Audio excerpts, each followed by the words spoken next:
So we're here to talk about managing NFT projects successfully and legally. And as a group, I think we've been talking about it. We have a lot of experience working with clients from a legal perspective, launching, managing, and dealing with issues with their own NFT projects. So we thought we would just do some talk about some of the issues that we see the most frequently coming up in those projects, and then kind of have a little bit of a roundtable discussion about it. So some of the things in thinking about it, the main things that that I thought about, and I'm skipping the intro since he did it for us. Great. So we'll save ourselves a little time because 25 minutes for 5 people.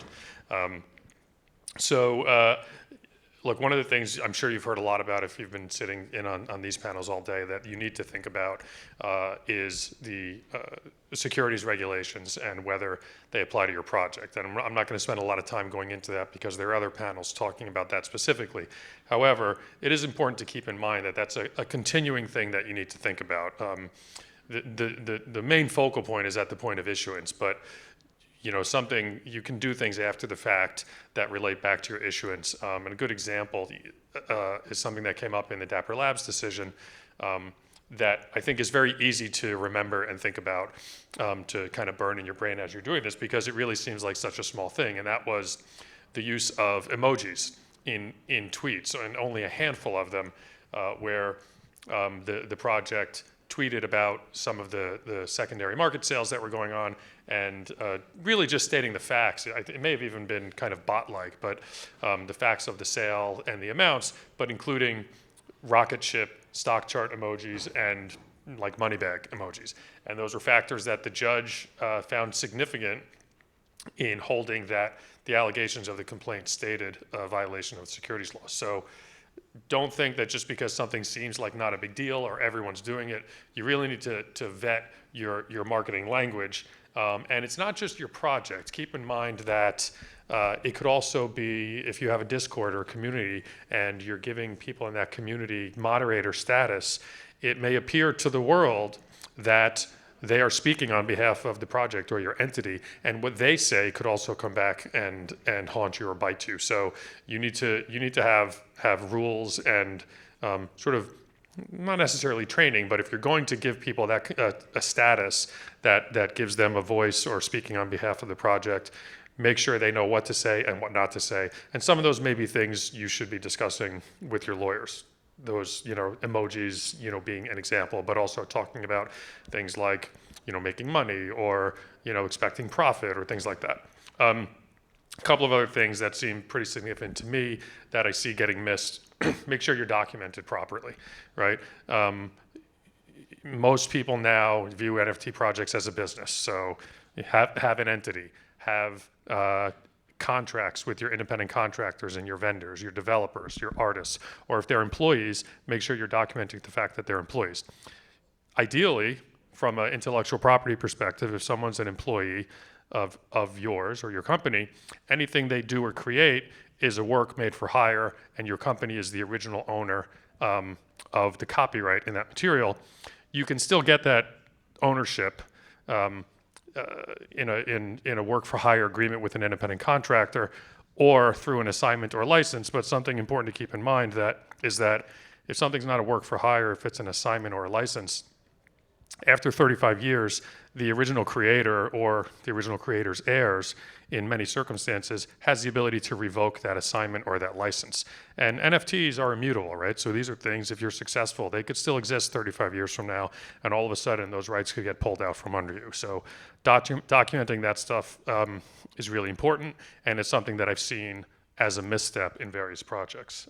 Finally, another misstep or thing to keep in mind is as you have developers and other people working on your projects, if they're going to have access to or control over any of the wallets involved or the private keys, you want to make sure that they're your wallets and not theirs, number one. And regardless, either way, that your contract with them makes it clear that if your relationship ends, that they have a legal obligation to turn it over and not to use it on their own behalf, because otherwise if they control the wallet, they control the wallet, and it may be very difficult to go after them, particularly if they have an argument that they own the project or contributed to it. And last point, the other thing that I've seen happen is people who don't have documentation with their team members. They might have a team member leave, someone who was relatively junior, but because they were there from the beginning, they consider themselves a founder. All of a sudden, the project takes off, and you find yourself with a letter from a lawyer claiming, this guy's a founder, you just raised a couple of $1 million from investors, and he's entitled to 20% or whatever. So those are a couple of the missteps. I'll turn it over to Zach to pick up on it from there. Yeah, thank you, Andy. You definitely covered some of the most important things. Just circling back to the idea of contracting with people and making sure that you have all the right protections in place. One of the things that we've seen is that oftentimes project founders will have the smart contract be sort of an afterthought, and they don't really have like a robust agreement with their developers to say what's going to happen to the smart contract, who's going to audit it, how are they going to make sure that it's free of errors, what happens if you have a situation like with the Aku Dreams project last year where you have tens of millions of dollars in cryptocurrency locked into a smart contract that nobody can retrieve because of a small computing error, right? So it's really important to have traditional contracts with your smart contract developers, because as you may have heard in other panels, smart contracts are not legal contracts. They are simply just lines of code. So you want to make sure that you have those protections in place for yourself or your project to say, I'm trusting you to develop my smart contract, which will govern all of the transactions, all of the flow of money, all of the transfers of NFTs. You want to make sure that they're auditing the smart contract and remedying any errors. And it's not particularly important because you can use ChatGPT or other AI programs to actually find exploits in smart contracts. So now that bad actors have access to that kind of technology, it's even more important for you to protect your own, the backbone of your project. Because if your smart contract has any errors in it for any reason, it could cost you not only tens of millions of dollars, but just leave your entire project dead on arrival. Absolutely. And also following up on what Andy was saying, I'm a marketing and advertising lawyer by trade. I got into the NFT space sort of by accident as every brand in the world started to sell NFTs. And a lot of the same principles that we use when we think about advertising law in any context come up in this space. So Andy was really smart to mention how it comes up in the securities context, because you can imagine a situation where a rocket ship, as he said, or a graph can communicate something. But there are other ways in which marketing and advertising law sort of 101 are crucial to the NFT space. One of them being roadmaps and ways that you talk about your project generally, right? So let's say that you are going to your community and talking about all the amazing things that you might get by being a token holder.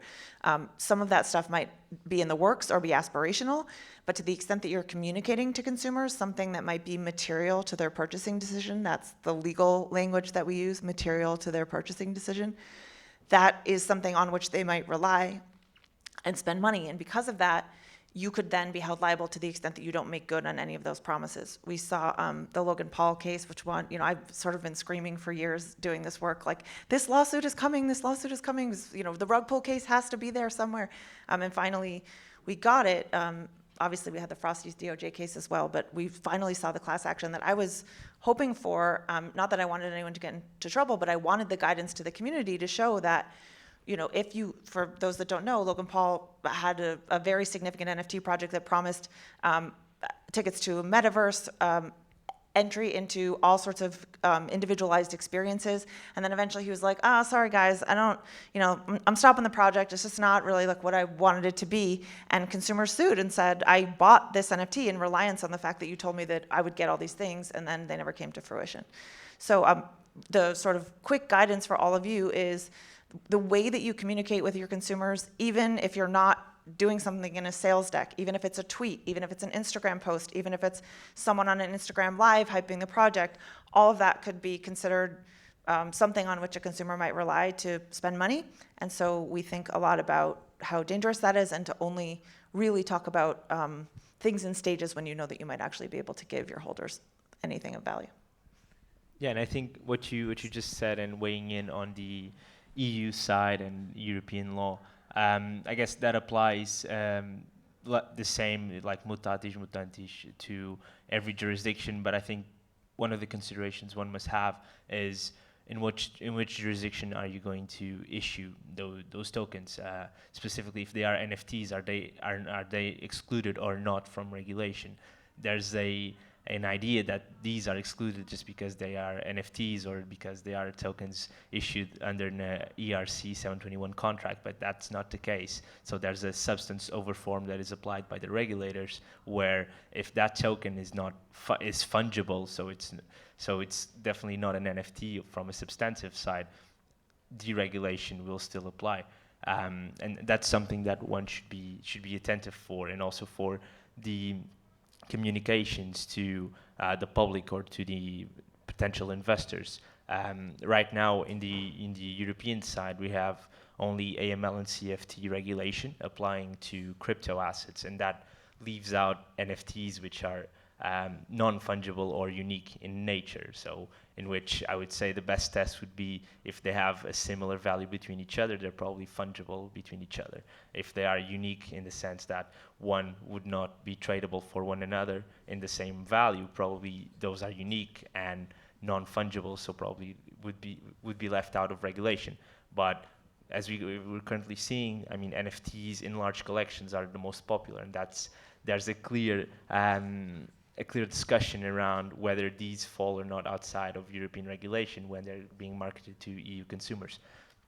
But leaving that apart, on advertising, with the MiCA regulation, which is going to be applicable to all European countries when it comes into force, we will have clear rules on advertising of crypto assets, and where an NFT is deemed to be a crypto asset, these communications have to be clear, have to be fair, cannot be misleading, and the advertising of crypto assets is actually a regulated activity. So we won't have issues like the Logan Paul case or the Kim Kardashian case, where they were doing this for business or for some consideration, and they were not regulated as such. So I think some rules will be applicable on the EU side, and they'll probably have some extraterritorial effects, like, for example, the GDPR had in its time. So that's also something to be attentive for, especially when you're issuing crypto assets or advertising or replacing or exchanging them for other crypto assets or fiat currencies. I agree with what everybody said. Really good points. I would just follow up in terms of, right, there's a lot of open questions still. A lot of people talk to lawyers, I find, and they're like, what's the answer? And it's like, it's not necessarily one answer. It depends on the project. It depends where you're located. So like you talked about large collections, like what's a large collection, right? That's still up in the air. So, some of this is you need to have a dialogue with your lawyer, I would say, on this project. One of the points I just wanted to mention is, I come from a fraud sort of risk perspective in terms of celebrity endorsements. You mentioned Kim Kardashian, Floyd Mayweather. All these endorsements come out all the time, but they don't just have to be like super high profile people, right? Like there's influencers, there's artists, there's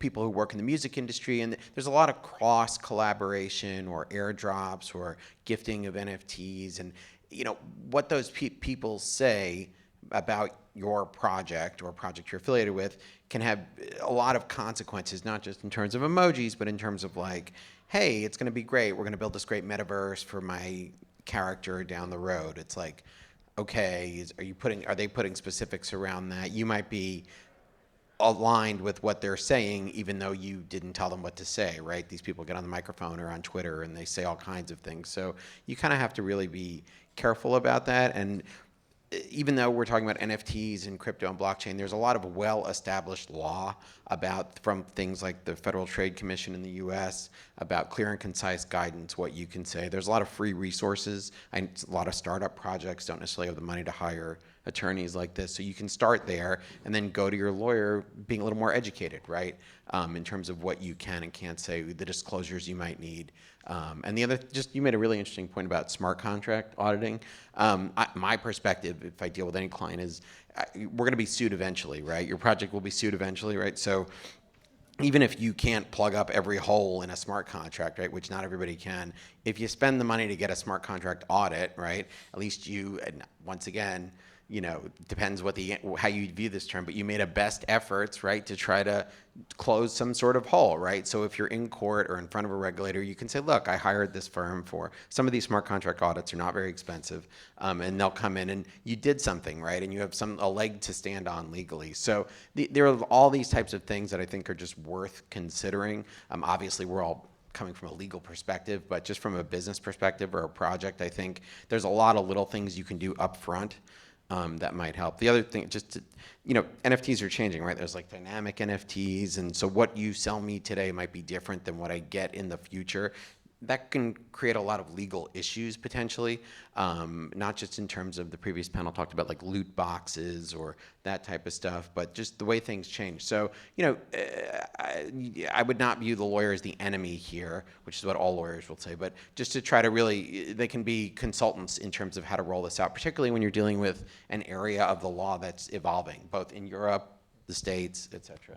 Yeah, and just one point which may seem basic, but I don't think it is, and it happens more often than not, which is try to be protected through a legal entity, whether like it's a company, because if you're issuing through a DAO, you may be subject to personal and unlimited liability, especially if that DAO is deemed not to be decentralized, which concept is still very much out in the air. I don't think anyone knows exactly what decentralization really means. So try to have what it's called now a legal wrapper and protect you to shield you from any potential liability, which, as Jason said, will eventually come. The dynamic NFT thing is, I think, particularly interesting on the consumer protection side, mostly because that's what I do, so that's what I find interesting. But I think a lot of what we have thought about in the early stages of the NFT business are how do we communicate to consumers in a clear and conspicuous way. We saw in Web 2 all this law that came out about, you're on a UX for a specific website, and how do consumers agree to terms? Do they scroll through and click a box? And what does it really mean to make sure that they've manifested assent to something? And then all of a sudden we saw Web3, where like most of the most famous projects had the most broad commercial and valuable license stuck in like a little link at the bottom of a page that wasn't the same page that you bought on OpenSea. And we were like, is the law changing? Is everything going to be different? I think the answer is probably no. The law is not changing. And so thinking about how you're making sure that consumers know what they're agreeing to, and that becomes, what Jason said, becomes like 10 times more important if the NFT is going to be dynamic. Because if you are communicating to someone that they're getting something, and then over time what they're getting starts to change, figuring out how people can understand that utility has been used up if it if they're buying something and the utility is already gone, or where in the sort of flow they're entering the purchase position is really significant. So definitely something to talk to your lawyer about. Yeah, Go ahead. no, it's the same topic. Yeah, just real quick on communicating what you're going to be giving away to your NFT holders in terms of utility. One of the things that we saw earlier, like in the past couple of years, was basically projects coming out and saying in their terms, hey, these NFTs have no utility, you're not getting anything, they have no inherent value, the artwork has no inherent value, you have no cause of action against us if the market price drops to zero. And after the Dapper Labs decision, which we were talking about a little bit earlier, the court basically found that the fact that Dapper Labs communicated that their NFTs and digital assets have no inherent value and the artwork has no inherent value, the court sort of said that, well, why would anyone be purchasing them if they have no inherent value other than to speculate that they were a financial instrument? So just again, in terms of thinking about what you're going to be communicating to the world, to your potential purchasers, really think about what utility you actually are going to offer and make it very clear, because now it actually is better to say, in case you do get sued, to say to a court, hey, they didn't buy this because it was an investment. They bought it, and the terms even say they agree that they bought it to enjoy, the consumptive value of the digital asset, whether that's just access to a virtual gallery, whether it's, limited commercial rights, whatever it is. You just want to be clear that they are actually purchasing something and that they're not just purchasing nothing from you. Yeah, keep in mind, and this area of the law is actually one where it's starting to become somewhat clear, is that just because you have some consumptive utility is not the answer. It really has to be, we saw it in Dapper Labs, in the library case, that really has to be the overriding factor. When you buy a house, it's an investment, but it's not a security, right? You may do it because you want to make money on it, but the real, you're doing it to live there or to rent it to people or something like that. So it's not enough just to throw in some utility.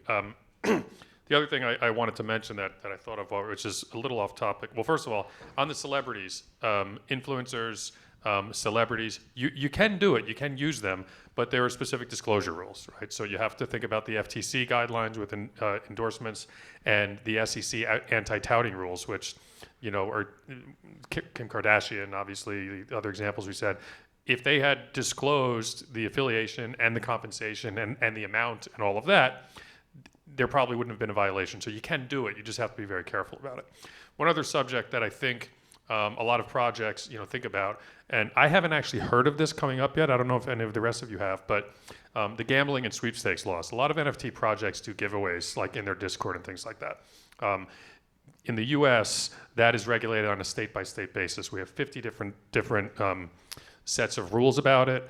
I haven't heard of any state attorney generals pursuing an NFT project yet on this basis, but if you have something that involves consideration, which is you have to pay to participate, which could be the purchase of an NFT, and it involves essentially, it's essentially a game of chance. It involves chance, basically luck, as opposed to skill, and there's a prize. You could be considered an illegal lottery or illegal gambling. So that's something you do have to think about. I know it's a very common practice. It happens every day in Discords. Like I said, I haven't seen it. I don't know if anyone else has, but I wouldn't be surprised if it comes at some point. So you have to keep that in mind as well. And also be attentive on who you target when you're communicating. What we usually say in the EU is, please don't target U.S. consumers. It will be a lot of pain. But the other way around is also fair. I mean, if you target EU consumers, you're probably subject to EU regulations. And definitely when MiCA comes into force, probably in 2024, we're still waiting for that. But you'll probably be subject to certain requirements with regards to communicating and advertising your project, which is a big part of NFT projects. So yeah, be attentive on who your target investor is, and be sure to be in line with the regulation that is applicable. I think we have about 2 or 3 minutes left. If anyone has any questions, we'd be happy to take them. Go ahead. Hey guys, thanks for the panel. Just curious on the games of chance and sweepstakes. I certainly have my thoughts on it, but I'm curious how you guys would analyze rarity with regards to that same analysis. Yeah, I mean, Value there. yeah, it definitely could apply. That's the that's part of the prize aspect of it in terms of the value. In the atypical way that people get around this in the sweepstakes world is they have what's called an AMOE, which is an alternative method of entry where you don't have to pay anything, right? So you send in that postcard that nobody ever does, and that's how you get around it. The consideration piece, there's a question of, if the contests are not part of the purchasing decision when you're selling the NFT project, and that's not part of it, it's just something you do later on, you have an argument that the consideration aspect isn't there. Since you're already part of this community, you're not paying anything to participate, there's an argument there. And you only have to eliminate one of these prongs in order to avoid the application. But yes, it's that is part of the prize aspect of it. We thought about this all the time for about a year ago, and then nothing ever sort of came of it. But I think it is unquestionably, by the letter of the law, a problem. Like a rarity scale, when it's based on having money exchanged without Pre-reveal. Yeah, for pre-reveal without an ammo is not compliant with the sweepstakes law. So I think it's a substance over form thing. You can call it what you want, but it looks like a duck and walk. Exactly. As I said, there are 50 different sets of rules on this, so you have to be really. What I said, the three sort of prongs I gave are the general sort of theme of all the rules, but you have to be careful about it. I would just add, in terms of offering it, right? These are, securities, not securities, whatever. It's like you have to be clear in terms of how you're offering it, right? And who you're offering it to, and there has to be an element of like it's open and we're offering it to people, and you can get levels of exclusivity. But that's a consideration. I see a lot of projects sort of just gloss over, or they took care of the big ticket legal items, so they're trying to. This is less important, but that's something that should be in the back of your minds, in terms of, am I really just cherry picking who gets this, and are there implications about that, et cetera? Yep. So on the topic of sweepstakes and stuff like that, if you're a project that's based in any, like an Asian country, for example, and your main target consumer is American, and you are very clearly saying you buy this and you get access to, these sweepstakes, what, who's kind of at risk there? Is it the consumer of the product, or the project itself that's